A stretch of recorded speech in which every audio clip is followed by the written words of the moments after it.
Files One News. Let me show you the consistency of the snow, what we're talking about here.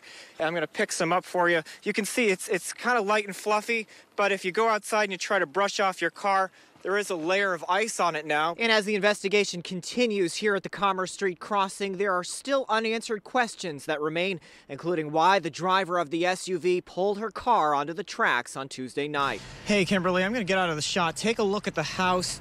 There's really nothing left to it. It was a quick-moving fire. We're being told, thankfully, no one was inside at the time.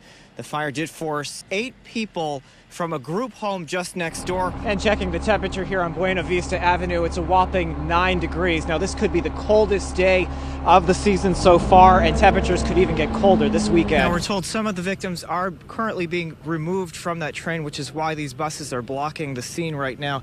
Now, Governor Cuomo also spoke last night saying that this is the deadliest crash in the railroad's history. All the sidewalks and everything's so icy, I thought I was just going to slip right now. And here's what she's talking about, those slick sidewalks. Even some of the side roads are that way as well. Now, there is a winter storm advisory posted for our area until tomorrow. So again, please take it slow on the roadways. Reporting from the Ardsley rest stop, Steve Saunders, Fios 1 News. I'm on Route 118 here, Yorktown Heights. Take a look behind me. This is why you really shouldn't be on the roads right now. They're coated in snow, and now we're getting pelted with ice. More pile driving for the Tappan Zee Bridge is scheduled through the weekend as construction crews continue their work on the bridge's new foundation. If you make minimum wage, check your pay stub. You just got a raise today. I'm Steve Saunders in Port Chester. I'll have details coming up. Steve Saunders is in Mount Kisco for us with the latest on the race for governor. Hi there, Steve. Hey, Krista. Governor Cuomo cast his vote at 10:30 today here at the Presbyterian Church of Mount Kisco. He says he feels good about today. Hey, Steve, what was it like for you to be driving on the roads of Yonkers this morning? Oh, I've got one word for you guys: slippery. It was just so slick. Yeah, the bottom line is if you take the Beeline bus, you could be paying more soon. And county officials are hoping the public will weigh in on a set of proposed increases. A fire is under investigation after flames gutted a multifamily home in Westchester, leaving the families out in this cold. Fios 1's Steve Saunders has the story for us. Building inspectors were on the scene Thursday inspecting the damage left over by the fire on Locust Hill Avenue in Yonkers. Flames ripped through this 3-story house less than 24 hours before, leaving residents in shock. My brand new bed is damaged. On Wednesday afternoon, the fire spread to Christina Morales' basement apartment. Everything is damaged now. I'm just thanking God that I'm still alive. Thankfully, everyone inside the house at the time was also able to get out alive. The Red Cross says 9 adults and 3 children were among the displaced. Take a look at this cell phone video courtesy of the Yonkers Fire Department. These raging flames broke out sometime before 4:30 on Wednesday.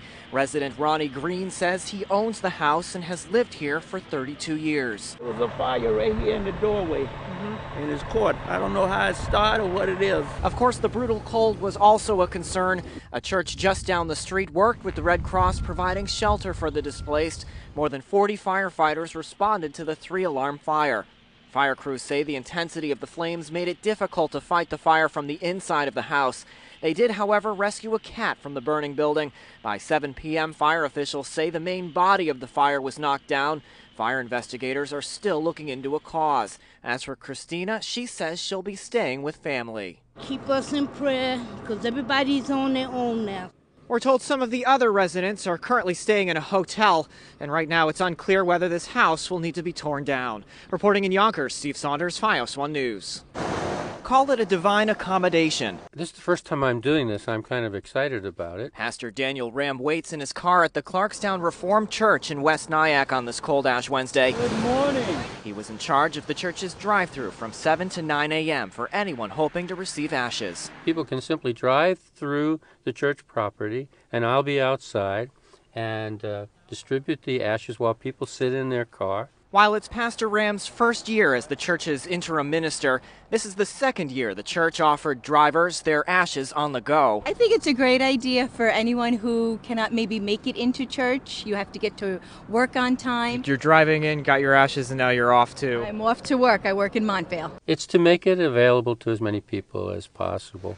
And then they can drive right to work or to school or to back home, whatever. Ash Wednesday marks the beginning of the season of Lent for Christians, a time of fasting and repentance before Easter.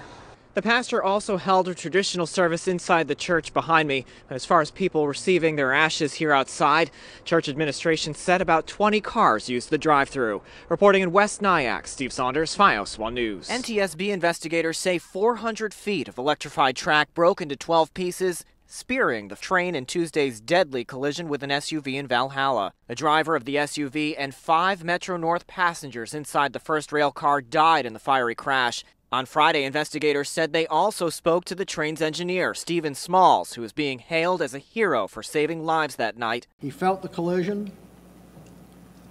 He did not recall hearing any explosion. He did say he noticed sparks. What he didn't realize was that the third rail pierced his train car. He said there was heavy smoke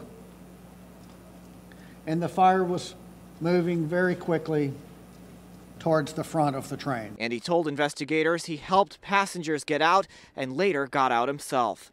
That's when he saw a man who couldn't walk trying to get out of the train car. He picked the passenger up, grabbed him, held him in a fireman's pose, and turned around and handed him to an emergency responder.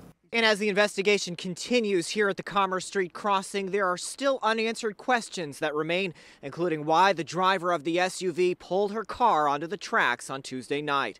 Reporting in Valhalla, Steve Saunders, FiOS 1 News.